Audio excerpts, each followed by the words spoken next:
जब हम लोग बात करते हैं विद्युत ऊर्जा की, तो देखो याद करो इलेक्ट्रोस्टैटिक्स में हम लोगों ने देखा था आवेशों के निकाय के कारण स्थितिज ऊर्जा।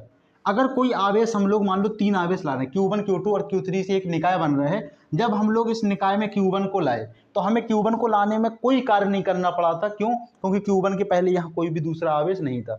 Q1 जब यहाँ था, जब हम लोग यहाँ मान लो इस पॉइंट पे अगर हम लोग Q2 को लाए तो क्या किए थे, ऊर्जा कितनी थी, इस पॉइंट पर जिस पे Q2 आ रहा है Q1 ऑलरेडी मौजूद है, तो Q1 के द्वारा यहाँ पे इलेक्ट्रिक फील्ड कोई ना कोई हो गई होगी, तो इसके द्वारा इस बिंदु पर जो विभव होगा और उसका मल्टीप्लाई कर दिए थे Q2 से, यानी ऊर्जा U इक्वल टू क्या आ गया था, V इंटू Q2। जब Q3 को लाए थे तो फिर क्या स्थिति ऊर्जा थी, उसको लाने में ऊर्जा क्या खर्च करनी पड़ी थी, उस बिंदु पर Q1 के द्वारा विभव इंटू Q3 और Q2 के द्वारा विभव इंटू Q3, तो ये क्या थी, किसी तीसरे आवेश को लाने में जो ऊर्जा खर्च करनी पड़ी थी वो थी। तो सिंपल सी बात है, ऊर्जा क्या हो रही है, विभव में डायरेक्टली आवेश का गुणा हो रहा है, ठीक है ना। तो इस टॉपिक को हम लोग ज्यादा पेचीदा नहीं करेंगे और इजी वे में समझेंगे, ठीक है ना। अगर मान लो कोई तार है जिसके सिरों का विभवांतर, मान लो ये सिरा ए है, ए सिरा बी है, तो इसके सिरों का विभवांतर क्या हो जाएगा, V ऑफ ए वी हो जाएगा, सीधी सी बात है। अगर मान लो t टाइम में Q आवेश बहा, क्योंकि हम लोग क्या निकाल रहे हैं, विद्युत ऊर्जा निकाल रहे हैं, इलेक्ट्रिसिटी जो बह रही है वही क्या है, विद्युत ऊर्जा है, ठीक है ना। तो मान लो t टाइम में Q आवेश बहा, तो अगर हम लोग बात करें ऊर्जा की तो U इक्वल टू क्या हो जाएगा, Q इंटू वी हो जाएगा। जैसे हम लोग W से भी रिप्रेजेंट करते हैं, W बराबर क्या हो जाएगा, Q इंटू वी। और वो लोग बात नहीं करेंगे कि डेल्टा टी समय में डेल्टा क्यू आवेश बहा, सीधी सी बात है कि डेल्टा क्यू समय में, डेल्टा टी समय में डेल्टा क्यू बहा, तो टी समय में क्यू आवेश बहा। डायरेक्ट हम लोग उस चीज को बेसिक अंडरस्टैंडिंग से कर रहे हैं, ठीक है ना। तो यहाँ पे हम लोग जानते हैं कि Q इक्वल टू क्या होता है, IT होता है। तो अगर Q की जगह पे IT रखें तो W बराबर क्या आ गया, W बराबर V तो है ही, और Q की जगह पे रखे IT तो VIT, ये फॉर्मूला आ गया, W बराबर VIT। तो यही क्या है, विद्युत ऊर्जा का क्या है, फॉर्मूला है, W इक्वल टू VIT। इसमें कोई दिक्कत होनी ही नहीं चाहिए। क्लियर है बात, क्लियर है, हम लोग समझ पा रहे हैं, W इक्वल टू VIT। अब देखो शक्ति क्या होती है, शक्ति देखो परिभाषा, यानी विद्युत शक्ति। हमेशा विद्युत शक्ति का यूज होगा, ऊर्जा का भी यूज होगा, लेकिन सोचो विद्युत शक्ति क्या है। विद्युत शक्ति एक सेकंड में या कहें कि एकांक समय में खर्च होने वाली ऊर्जा है, ठीक है ना। अगर मान लो कि ये कोई तार है, यहाँ मान लो कि विद्युत उपकरण, मान लो बल्ब ही लगा है, क्या लगा है, एक बल्ब लगा है जो कि क्या हो रहा है, जल रहा है, ठीक है ना। इसमें I ऊर्जा बह रही है, ठीक है ना। अगर मान लो तार का विभवांतर V है, T समय तक इसमें विद्युत धारा I बही और इसने ऊर्जा खर्च की, मान लो W ऊर्जा खर्च की, कितने की, W ऊर्जा। तो अगर हम लोग कहेंगे शक्ति क्या है, इस स्रोत की शक्ति क्या है, तो एक सेकंड में जितनी ऊर्जा खर्च हुई, कितने में, एक सेकंड में, यानी एकांक समय में जितनी ऊर्जा खर्च हुई वही शक्ति है। देखो ऊर्जा और शक्ति में बच्चों को बड़ा क्या होता है, कन्फ्यूजन होती है।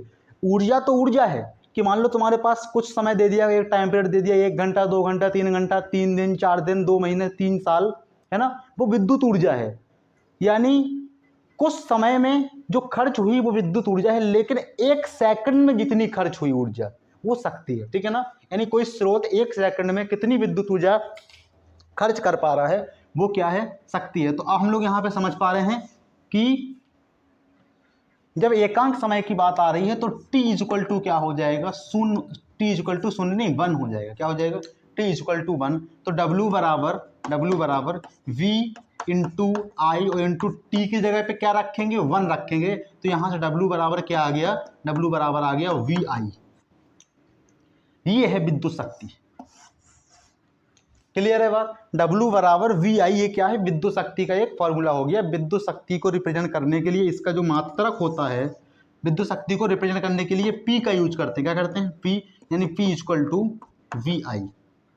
कोई दिक्कत इसमें, कोई दिक्कत नहीं। विद्युत शक्ति का मात्रक वाट होता है, क्या होता है, वाट, WATT। इस पूरी बात को लिख लेना, ठीक है। परिभाषाओं को भी ध्यान में अगर लिखना है तो लिख लो कि परिभाषा क्या होगी शक्ति की, एकांक समय में खर्च होने वाली ऊर्जा विद्युत शक्ति है, ठीक है ना, या एक सेकंड में खर्च होने वाली ऊर्जा क्या है, विद्युत शक्ति है। अब न्यू फॉर्मूला आ गया, P equal to VI। P equal to VI, इसका मात्रक क्या है, इसका मात्रक है वॉट। वाट कैसे हो गया इसमें, तो देखो V वोल्ट इंटू एम्पियर, तो 1 वाट बराबर क्या हो जाएगा, वोल्ट इंटू एम्पियर। क्लियर है बात, क्लियर है, ठीक है ना। तो 1 वाट बराबर 1 वोल्ट इंटू 1 एम्पियर, ठीक है, ठीक है, अच्छी बात है।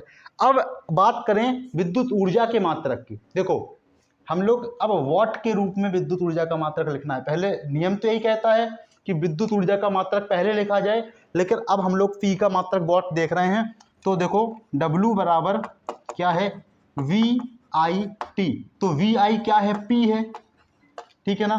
तो क्या हो जाएगा, W equal to P into T.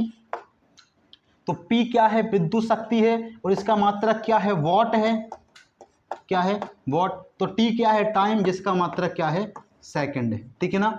तो विद्युत ऊर्जा का मात्रक क्या होता है, वॉट इंटू सेकंड होता है, ठीक है, वॉट इंटू सेकंड। अब चलो ठीक है, हम लोग जैसे जो नापते हैं ना, अगर विद्युत उसकी बात करें, जैसे हम लोग जो मीटर में जो खर्च होती है ऊर्जा की, 1 यूनिट का मतलब होता है 1 किलोवाट आवर।